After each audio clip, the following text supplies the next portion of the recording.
Thanks for watching. Like and comment, and don't forget to subscribe. Hello everybody, this is Toys R Us, and for this special figure showcase we're going to be looking at the 2009 Voyager class Megatron figure. What we're going to do with this video, we're going to have a quick look at him in both of his modes to help you decide how you want to display him. I'm going to show you both of his Mecha Live gimmicks that are still working on him, and then we'll do some comparisons with him, some other Megatron figures, and put him next to the Fallen for a nice scene display as well. So let's get started. As I've mentioned, this is the Voyager class size Megatron.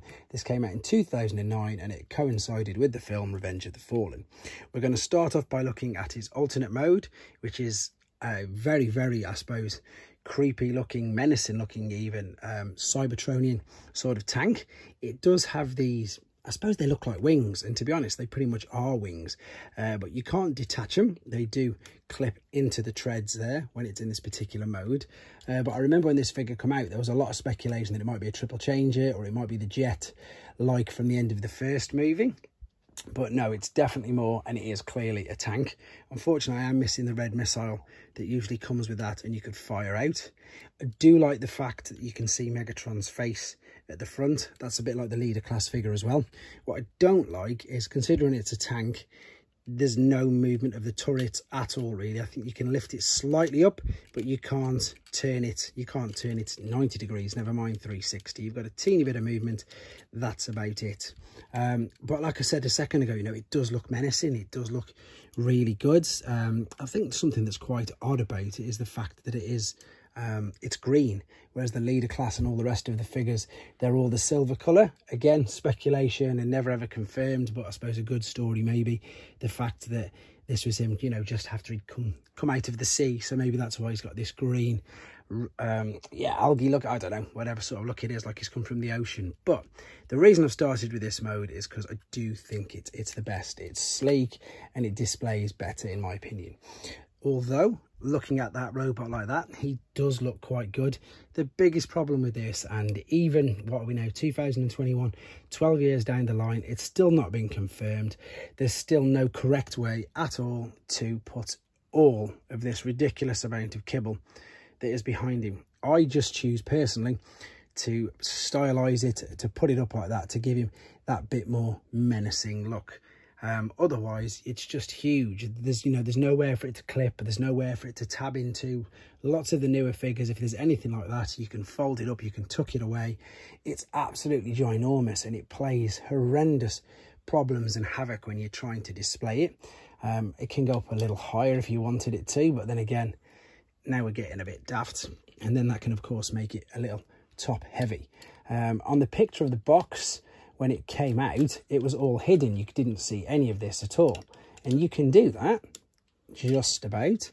And I suppose he looks okay there, but then he really is back heavy. And then you've got even more kibble on the back. So that's the biggest letdown with this figure, because some of the Bayverse films, some of the figures are just stunning. Like the leader class version of this, I think is fantastic. It's in fact one of my favourite figures. So there's two Mecha Live gimmicks, and we can probably just, can you see all these gears in his chest there? If I turn him at the waist, can you see they're moving? They actually make a little bit of a sound as well. And then the other one is if I twist this at the elbow, see that claw come out all by itself? Again, it's just clever cogs and ratchets, but it's good. What's strange with this though is this is a claw that fires out like so. And then on the other hand, again, if I had the missile, he would have a firing missile. So I don't know why he's still not got proper hands, because obviously he does have. I do like this gimmick though. I'm going to show you again because I do think that's kind of cool. Do really like that. Some of the Mecha Live stuff was brilliant, and it just really worked. I'm going to see if I can style this back to how I think it makes him look a little bit better. In all honesty as well, while we're talking about balancing and things like that, he can be quite awkward just to simply get to stand, because he's got these treads and everything at the back. I'm really not selling this figure, am I? But that's my honest opinion. I like to give my honest opinions. I think the tank mode looks good. It looks nice and sleek. And the robot mode isn't too bad. But even again, as I say, all these years on, we've still not got any clarification on what we are supposed to do with all the back.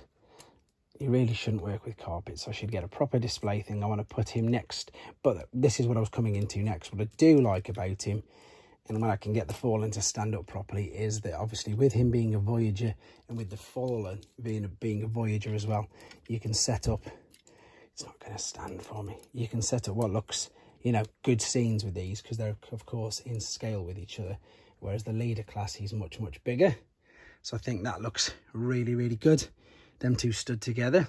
It's quite a robust Voyager class figure. This is a more up-to-date Voyager class figure, so, you know, I suppose they're still around about the same size with the same amount of stuff.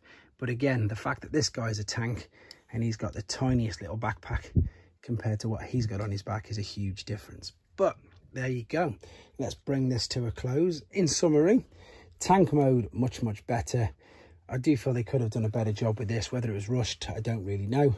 The leader class version is far superior, and that's not just because it's a bigger figure. The transformation process is better and it displays really well in both modes. But there you go, guys, making our way through all these Megatrons, especially down the movie lines.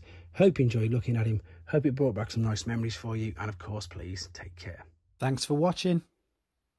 Like and comment, and don't forget to subscribe.